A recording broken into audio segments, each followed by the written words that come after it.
तो अबूरी budget 2019 parliament में पेश कर दिया गया है और इस बजट में कई बड़े ऐलानात किए गए हैं क्योंकि चुनाव से ठीक पहले का ये बजट है। ऐसे में जो बड़े ऐलानात किए गए हैं, अब इसे यही कहा जा रहा है कि क्या वाकई में ये चुनावी बजट है या लुभावना बजट है, क्योंकि किसानों के लिए कई बड़े ऐलानात किए गए हैं, मिडिल क्लास के लिए कई बड़े ऐलानात किए गए हैं, इनकम टैक्स स्लैब में बहुत बड़ा बदलाव किया गया है।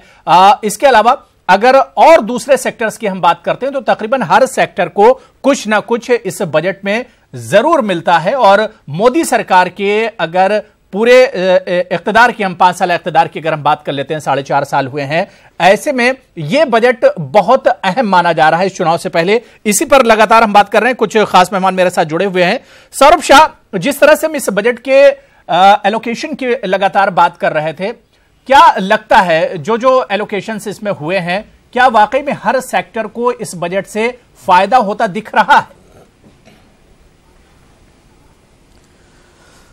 जो एलोकेशन किया हुआ है फायदा तो तभी होगा जब ये जैसे उनका ने जो हिसाब से एलोकेशन था पूरा वो लोग खर्चा कर पा रहे हैं और time schedule, time bound program बना के खर्चा करेंगे तो जरूर फायदा होगा। इन्होंने कोई भी जो भी स्कीम ला रहे हैं, जैसे अभी प्रधानमंत्री मुद्रा योजना है, उन्होंने कहा कि फीमेल को स्टार्टअप बैंक बिजनेस के लिए पैसे दे रहे हैं। फिर प्रधानमंत्री मातृवंदना योजना, ये सब जगह पे जो इन्होंने प्रेग्नेंट लेडीज के लिए 26 हफ्ते की जो लीव है, हर जगह पे जो स्कीम दिया हुआ अनाउंसमेंट, स्कीम अच्छी है, अपेरेंटली अच्छी है, सुनने में अच्छी लगती है। अगर उसका एग्जीक्यूशन और इम्प्लीमेंटेशन सही तरीके से होता है तो डेफिनेटली जो भी है उसको फायदा होने ही वाला है। अभी इन्होंने जैसे बताया, अभी आधार कार्ड की स्कीम की वजह से ये जो पैसा जो भी आ रहा है जनधन अकाउंट के बैंक डायरेक्ट आएगा। अगर यही स्कीम फॉलो होता है, उनके शेड्यूल के हिसाब से जो पैसा जिसको मिलना है वहाँ पैसा मिल जाता है, तो डेफिनेटली इसका फायदा होना ही है। आम आदमी है, अपने जो नागरिक है भारत के, सबको फायदा होना है। बिल्कुल सौरभ शाह, कई बार हम ये देखते हैं कि एक बजट पास होता है और भारी भरकम बजट दिया जाता है किसी भी सेक्टर में, और अक्सर ये होता है कि वो बजट लैप्स हो जाता है, खर्च नहीं होता है जिन चीजों के लिए बजट पास होता है। इसे कैसे देखा जाए? अगर वैसा होता है तो ये सिर्फ मतलब आपका ये कहना होगा कि ये सारी स्कीम जो है पेपर पे रह गई। अगर पेपर पे रह जाती है तो फायदा होना नहीं है, तो खाली सिर्फ अनाउंसमेंट के लिए हो गया। लेकिन अगर साथ में अगर आंकड़े भी देखे, जो अपने अभी मंत्री जो पीयूष गोयल जी ने बताया, अब जो भी देखोगे तो उन्होंने जैसे बताया कि पहले एनपीए का जो फिगर दिया 5.4 लाख करोड़ था, वो बोला कि काफी हद तक रिस्ट्रक्चरिंग करके हिडन था, उन्होंने सब रिस्ट्रक्चरिंग करके हिडन करा था, वो सब आगे लेके आए। उन्होंने ये इंसॉल्वेंसी बैंक्रप्सी कोड लेके आए, तो उसकी वजह से जो भी बाहर है वो सब आ रहा है। नए जो 3-4 कानून लाए, बेनामी प्रॉपर्टीज एक्ट का है, इकोनॉमिक ऑफेंडर्स एक्ट है, स्वच्छ भारत अभियान, ये सारे जो धीरे धीरे देखो तो definitely they are moving some right and there is ऐसा तो नहीं हो सकता कि जो भी प्लानिंग करे 100% वो पूरा कर पाए, बट ऐसा लग रहा है काफी हद तक they been successful in doing. जैसे यूरोप में भी उन्होंने बताया कि 35,000 करोड़ का डिस्ट्रीब्यूशन हो चुका है। उन्होंने एलईडी बल्ब में बताया कि 143 करोड़ एलईडी बल्ब डिस्ट्रीब्यूट कर चुके हैं। आज रूरल इलेक्ट्रिफिकेशन बताया 2.5 करोड़ फैमिलीज को फायदा हुआ है मार्च 19 तक, और मार्च 19 तक टोटल इलेक्ट्रिफिकेशन हो जाएगा सारे विलेजेस के लिए। तो ये जो आंकड़े बता रहे हैं कि यहाँ काम हो रहा है, और उन्होंने जहां जहां उनको खर्चा करना है, जहां जहां पे पैसा भेजना है, जो भी एफर्ट्स देना है हो रहा है, और वो रिजल्ट दिख रहा है। बिल्कुल जाहिर सी बात है कि जब ये बजट दिया जाता है और बजट के बाद जब इस बजट को खर्च किया जाएगा, तभी इसका एक तरह से जो सही फायदा है, जो इसका सही मकसद है, वो निकल कर आएगा। लेकिन देवाशीष जरारिया, जिस तरह से आज किसानों पर भी फोकस किया गया और बड़ा ऐलान किया गया, किसानों के सेक्टर में अगर किसानों के लिए हम बात करते हैं, 500 रुपये हर महीने और 6,000 रुपये किसानों के बैंक में डायरेक्ट जाएंगे। मेरा सवाल सिर्फ देवाशीष जी ये है कि 3 राज्यों में जो आप लोगों ने जीत हासिल की और वहां पर कांग्रेस ने बड़ा वादा किया था कि किसानों का कर्ज माफ किया जाएगा, क्या वाकई में जो कांग्रेस की पॉलिसी थी उसे सरकार ने उचक लिया है आज के बजट के जरिए? बिल्कुल राहुल गांधी जी ने जो डायरेक्शन दिया और किसानों को लेकर जो मामले उठाए, उसको लेकर एक प्रेशर मोदी सरकार के ऊपर था, और मोदी सरकार को ये लग गया था कि 3 राज्यों में किसानों के मामले में जो उनकी सरकार का रवैया रहा है पिछले 4-4.5 सालों में, उसको लेकर वो चुनाव हारे हैं। उसके बाद जो कांग्रेस की नीतियां रही हैं, चाहे मिनिमम आय वाला जो घोषणा हो राहुल गांधी जी ने की, उसके बाद इन्होंने ये भी वादा किया कि 10 दिनों के अंदर हम सब किसानों का ऋण माफ कर देंगे, और 10 दिनों से पहले ही उसको इम्प्लीमेंटेशन चालू कर दिया गया और बड़े तबके पे, बड़े युद्ध स्तर पर उस पर काम जारी है। तो उसको लेकर सरकार सख्ती में है, उसको चिंतित है कि कहीं ये मैसेज किसानों पर ना चला जाए कि राहुल गांधी जी और कांग्रेस पार्टी किसानों के लिए इतना कुछ कर रही है। इसीलिए मोदी सरकार ने इसीलिए उसको काउंटर करने के लिए आज ये सब घोषणाएं की हैं।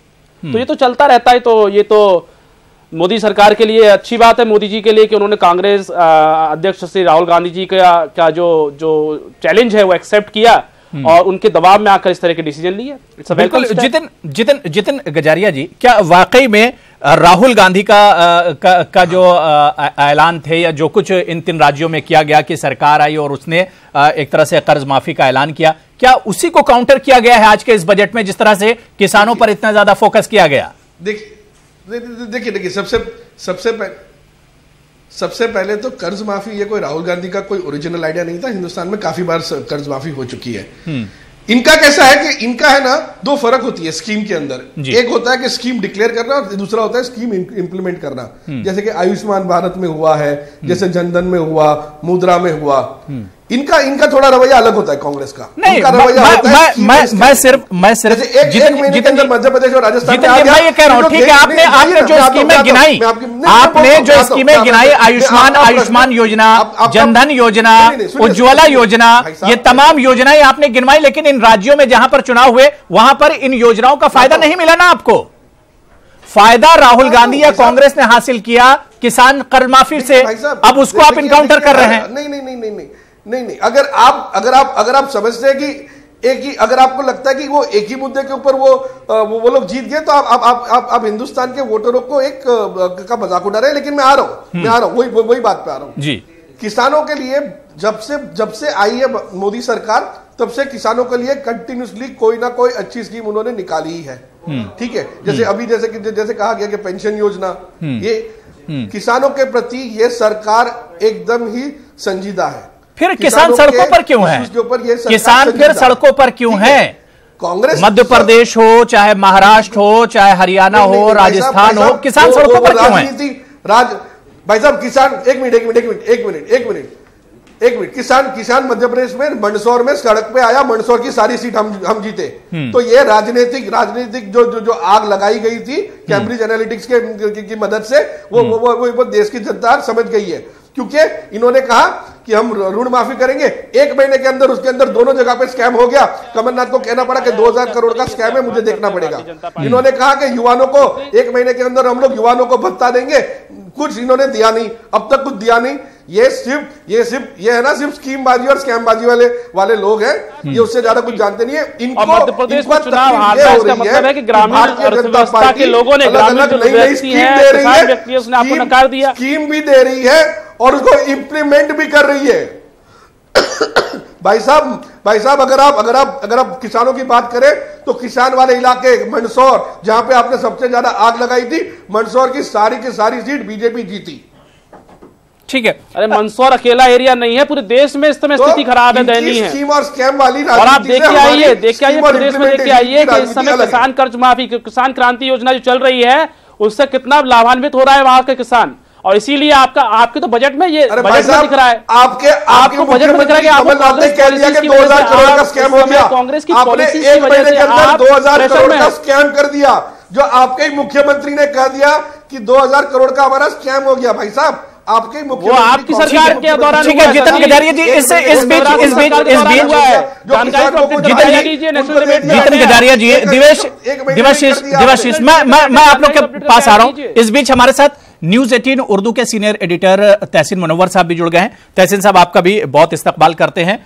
मैं लगातार जो एक्सपर्ट हमारे साथ जुड़े हुए थे उनसे आज के बजट के एलोकेशन के बारे में समझने की कोशिश कर रहा था। तहसीन साहब, आप इस बजट को कैसे देख रहे हैं? चुनाव से ठीक पहले का बजट और कई बड़े ऐलानात हुए हैं इसमें। हुरैरा, मैं सुबह से आपको देख रहा हूं और आप बहुत खूबसूरती के साथ इस पूरे बजट को हमारे जो नाज़रीन हैं उन तक पहुंचा रहे हैं और बहुत अच्छे तरीके से, और नाज़रीन को ये बजट समझने में भी सहूलत हो रही है जहां तक मेरे पास इत्तला है। हमने शुरू में ही इसको चुनावी बजट कहा है। अगर आप देखेंगे तो हमारे बैकड्रॉप में भी चुनावी बजट हम लगातार इसको कह रहे हैं। यकीनी तौर पर ये अबूरी बजट है और ये बजट जो है अबू हुरैरा, जो आगे आने वाली हुकूमत होगी उसके लिए जो है मुश्किलों वाला बजट है क्योंकि ये मई तक की जो रास्ता है ये पार हो जाए, इंतखाबात का सिलसिला जो है उसके लिहाज से वाकई ये इंतखाबी बजट है।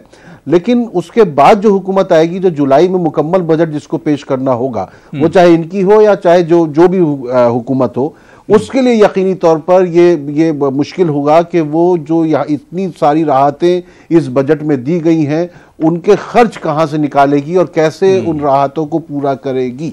अगर क्या एक तरफ से दे के दूसरी तरफ से वापस लिया जाएगा, लेकिन अगर कुल मिला के इस बजट का इंपैक्ट आपको देखना है, असर आपको देखना है, तो वो जो है यकीनी तौर पर लोगों ने इसको एक तरीके से इसका खैर मकदम किया है, इसका इस्तकबाल किया है। लेकिन ये बात हमको याद रखनी है जहन में कि ये उबूरी बजट है और उबूरी बजट में, और क्योंकि चुनाव में जाना है तो इसलिए बहुत वादे किए जा सकते हैं, लेकिन देखना यह है कि जो अवाम है वो इस हुकूमत के इस बजट को गुज़िश्ता 4.5 साल 5 साल के जो इनका जो कारकर्दगी है उस पर परखेगी इंतखाबात में, या सिर्फ इस बजट को सामने रखकर परखेगी। लेकिन जहां तक इन्होंने किसानों के लिए जो ऐलानात किए हैं, आपको याद होगा अबू हुरैरा, ये बिल्कुल वैसी ही स्कीम है जैसे तेलंगाना में एक रैयत बंधु जो चलती है, जिसमें 1 एकड़ के जो किसान होते हैं उनको 4,000 के करीब वो दिया जाता है। तो इन्होंने 1 हेक्टेयर पे जो 6,000 रुपए का वो किया है, वो कहीं ना कहीं किसानों को फायदा पहुंचाएगा।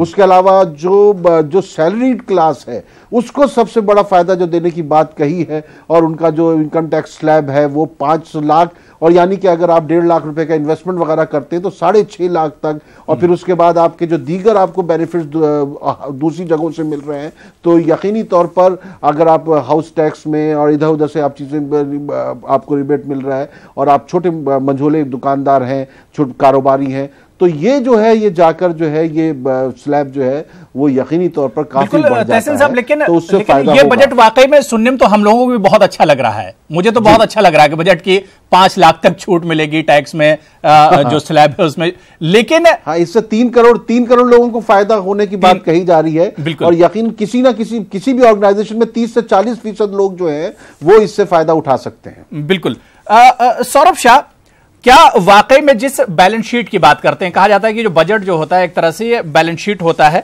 अब तहसीन साहब जो बात कर रहे हैं कि बैलेंस कैसे मतलब होगा, जिस तरह से बड़े ऐलान किए गए हैं कि भाई आमदनी आपकी कितनी और खर्च कितना हो रहा है, क्या वाकई में इसका असर बैलेंस शीट पर पड़ेगा? आप दे ज्यादा रहे, आ कम रहा है आपके पास खजाने में?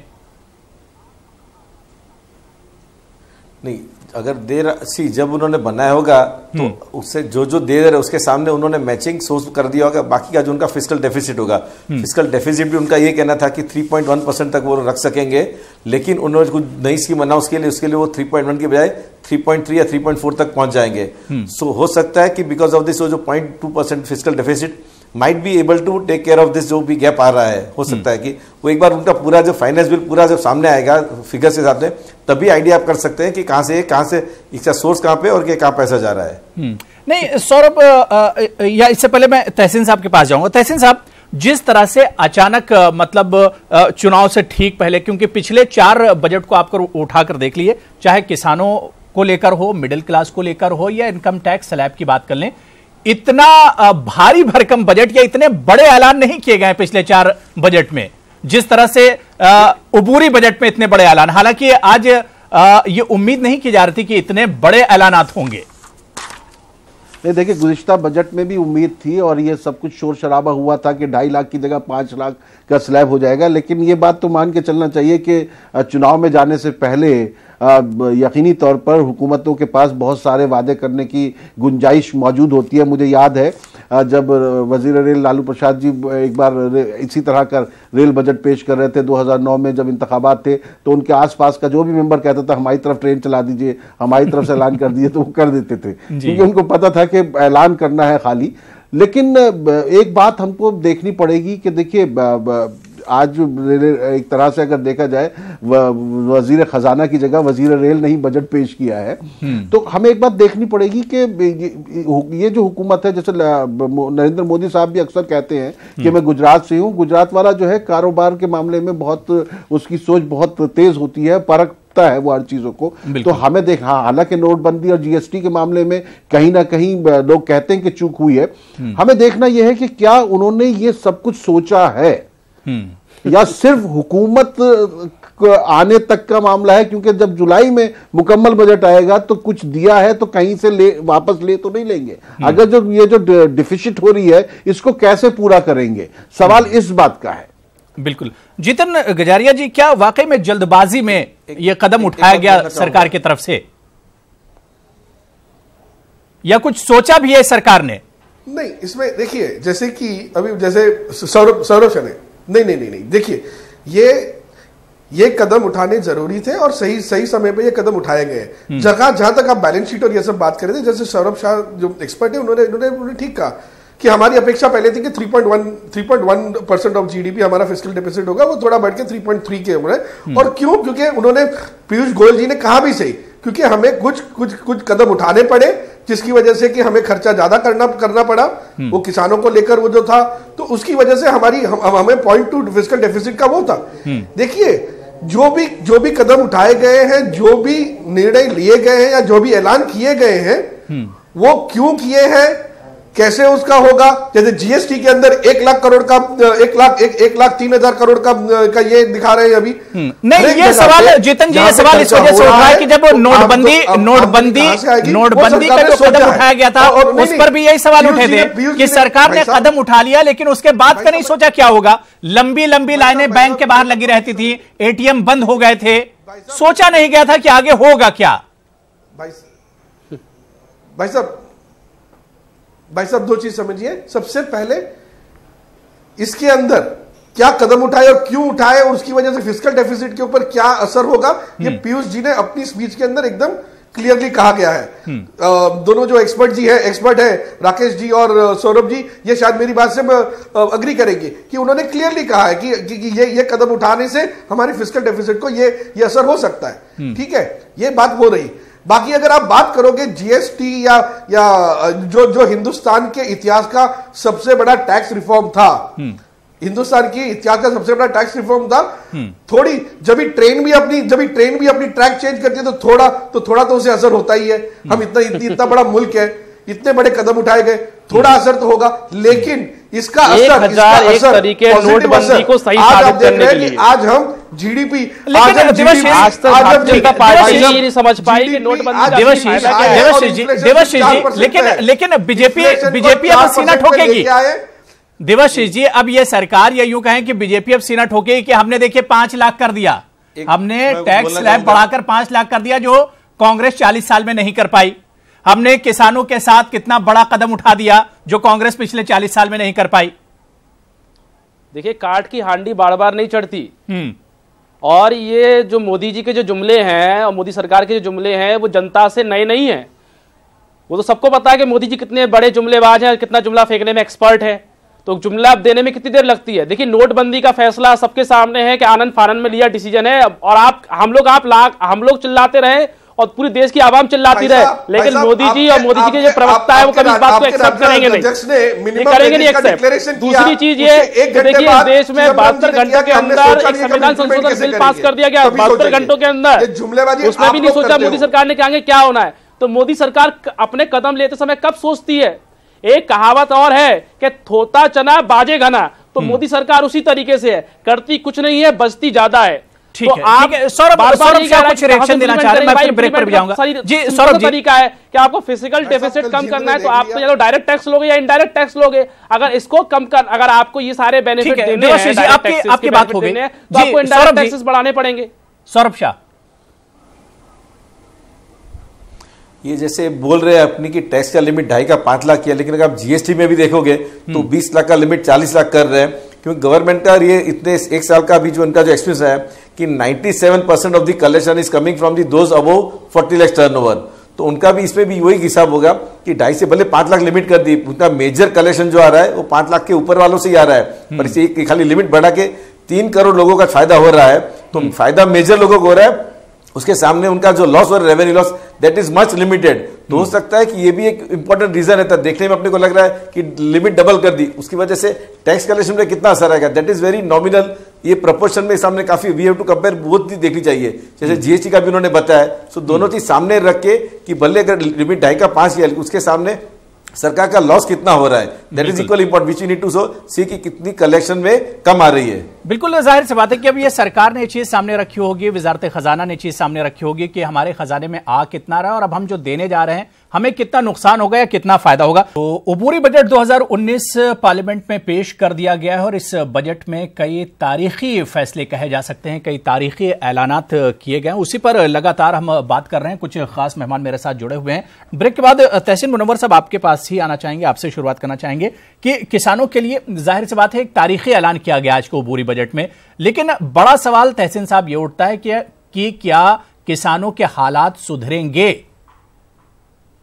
नहीं, देखिए, किसानों की सबसे बड़ी समस्या, आप उनको राहत मत दीजिए, आप उनको वक्त पर खाद दिलवा दीजिए, आप उनके दरमियान जो जितने सारे बिचौलिए हैं उनका सिस्टम जो है वो खत्म करवा दीजिए। किसानों से आप बराह रास्त फसल लेते हैं। अगर आप देखें गन्ना किसानों की बात देखें तो बरसों से उनकी पेमेंट्स वगैरह नहीं हुई हैं और वो फंसे हुए हैं।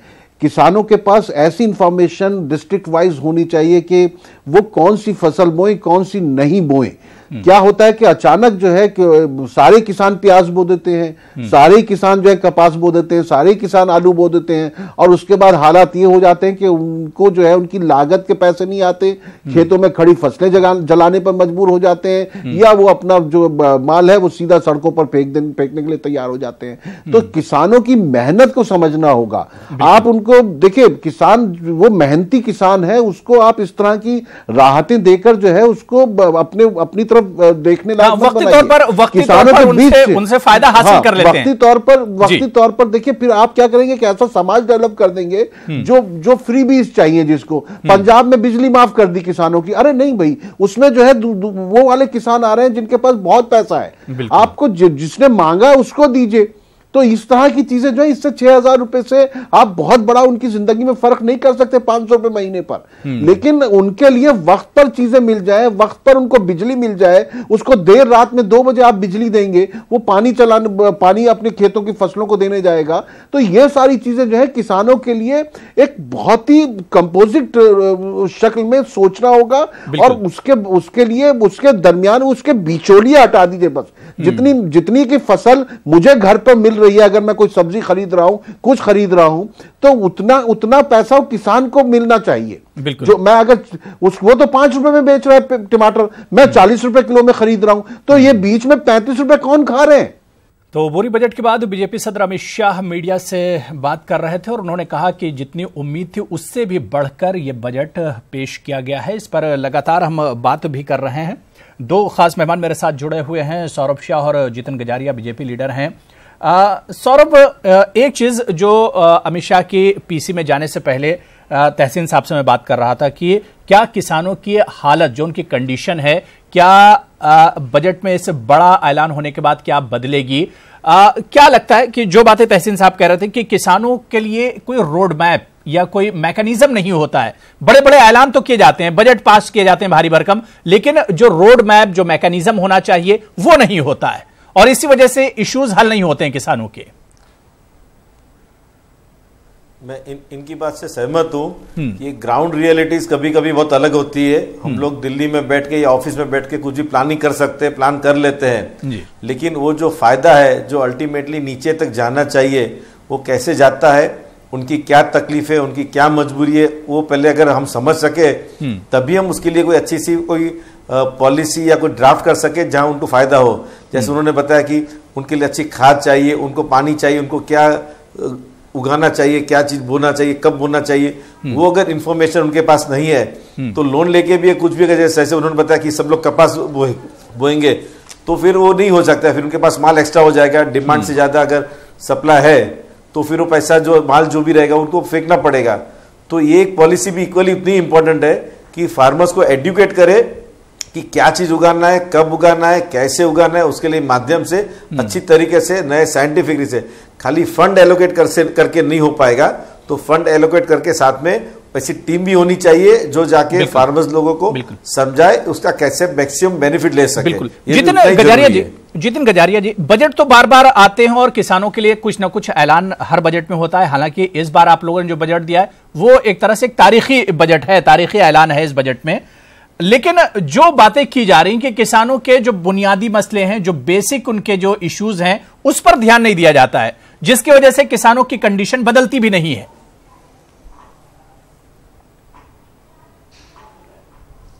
देखिए, मैं कहूंगा कि आप हमारा जो 5 साल का ट्रैक रिकॉर्ड है किसानों के मामले में, वो आप एक बार कंपेयर करके देखिए तो आपको मैं 3 चीजें इसमें खास बताऊंगा।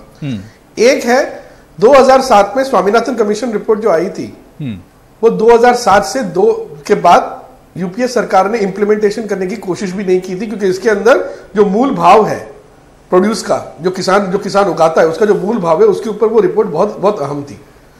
वो रिपोर्ट इंप्लीमेंटेशन हुई नरेंद्र मोदी जी की सरकार के अंदर, जिसकी वजह से किसान को सही दाम मिले, उसके लिए जो कदम उठाने वो इंप्लीमेंट हुई। दूसरा, आज की भी बजट की स्पीच के अंदर किसानों के बारे में बोलते हुए पीयूष जी ने 3-4 बातें बोली। एक, किसानों को एजुकेशन, सॉइल को लेकर, नीम कोटेड यूरिया को लेकर, वेदर को लेकर कि बारिश का क्या है, उसको लेकर, जो एजुकेशन को लेकर उन्होंने कहा कि वहां पे हम और कदम उठाएंगे। दूसरा जो उन्होंने कहा कि माइक्रो इरिगेशन को लेकर, जैसे कि नमामि गंगे जो है, जिसमें कि नदियों को साफ करके, तो उन्होंने सिर्फ ये नहीं कहा कि नदियों को साफ करेंगे, उन्होंने कहा कि नदियों लेकिन ये कदम जितिन जी बहुत पहले उठाए जा सकते थे। 4 साल आप लोगों को, 4.5 साल हो गए, ये कदम पहले भी उठाए जा सकते थे और पहले के बजटों में ये ऐलान किए जा सकते थे। देरी तो आप लोगों से भी हुई है। देखिए नहीं, देखिए हर चीज का एक समय होता है। आप सबसे पहले देखिए कि 2014 में जब भारतीय जनता पार्टी की, मोदी जी की सरकार आई, तब खजाने खाली थे। अच्छा, लूट लिया था देश की ट्रेजरी को कांग्रेस की गवर्नमेंट ने। तो सबसे पहले जो मोदी जी की सरकार थी, उसका फोकस था कि आमदनी कैसे बढ़े। बिल्कुल, यानी अब उम्मीद की जाए कि किसानों के अच्छे दिन आएंगे। अब ये उम्मीद की जाए कि किसानों के अच्छे दिन आएंगे। सुनिए मैं आता हूं। किसानों के अच्छे दिन, सिर्फ किसानों के नहीं, किसानों के, मजदूरों के, श्रमिकों के, महिलाओं के, बच्चों के, युवाओं के, सैलरीड क्लास के, सबके अच्छे दिन आएंगे, मछुआरों के। चलिए, यही हम उम्मीद करते हैं कि किसानों के अन्नदाता जो है, जो हमें खाने को देता है, हमारा पेट भरता है, कम से कम उसके अच्छे दिन आने चाहिए। और कॉमन मैन के लिए, तो एक मिडिल क्लास के लिए बहुत बड़ा और तारीखी ऐलान आज आपके इस बजट में हुआ है। बहुत बहुत शुक्रिया मेरे साथ जुड़ने के लिए। सौरभ शाह जी, आपका भी बहुत बहुत शुक्रिया। जितिन गजारिया जी, आपका भी बहुत बहुत शुक्रिया। लेकिन न्यूज़ 18 उर्दू पर अबूरी बजट से मुतालिक खबरों का सिलसिला लगातार जारी रहेगा। आदाब।